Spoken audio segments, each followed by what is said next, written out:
এইভাবে কখনো নাস্তা বানিয়ে খেয়েছেন? হয়তোবা খাননি, একবার খেয়ে দেখবেন, স্বাদ ভুলতে পারবেন না। আজকের এই নাস্তাগুলো শুধুমাত্র 1 কাপ ময়দা, সামান্য একটু নারকেল আর চিনি দিয়ে বানিয়েছি। এটা বানানো অনেক সহজ।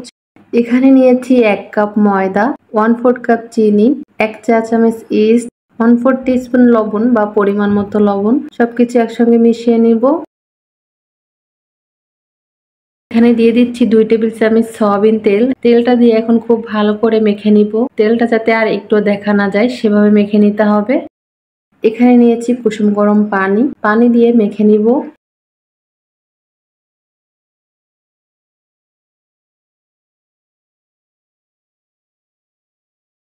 মেখে নিয়েছি, এখন এটাকে রেস্টে রাখবো 30 মিনিটের জন্য। এখানে নিয়েছি 1/2 কাপ নারকেল কোড়া, 3 টেবিল চামচ চিনি, মিশিয়ে নিব।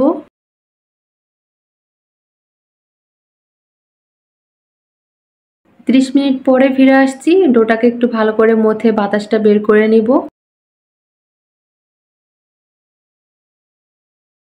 এখন ডোটাকে একটু লম্বা করে নিব। তারপরে ছোট ছোট করে লেচি কেটে নিব। এরপরে এইভাবে লেচিগুলো বলের মতো করে নিব। একটা লেচি নিয়ে এখন আমি রুটি বেলে নিব। রুটিটা মোটামুটি পাতলা হবে, এই যে এরকমের। এখানে আমি নারকেল আর চিনির পুর দিয়ে দিচ্ছি। এরপরে এইভাবে একটা ভাঁজ দিয়ে ভালো করে আটকে দিব। তারপরে ছুরি দিয়ে এইভাবে দাগ কেটে নিব। এবার 2 সাইড দিয়ে এইভাবে ভাঁজ করে পেঁচিয়ে নিব।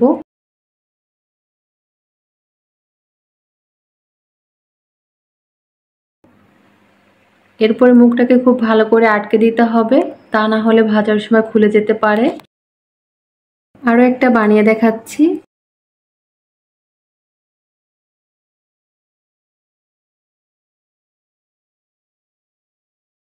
এই যে আরো একটা বানিয়ে নিয়েছি।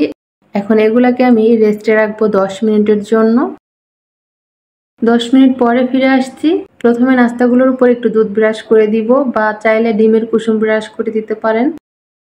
এর উপরে তিল দিয়ে দিব। তিল দিলে খেতে বেশি ভালো লাগে আর সুন্দর একটা ঘ্রাণ আসে। না দিতে চাইলে এই বিষয়টা বাদ দিয়ে দিতে পারেন। চুলায় প্যানে কিছুটা তেল হালকা গরম করে নিয়েছি আর নাস্তাগুলো দিয়ে দিয়েছি। একটা সাইড হয়ে গেলে উল্টে দিব।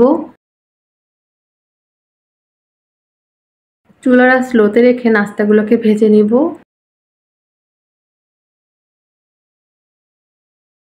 এরকমের লাল কালার হয়ে আসলে নাস্তাগুলোকে নামিয়ে নিব।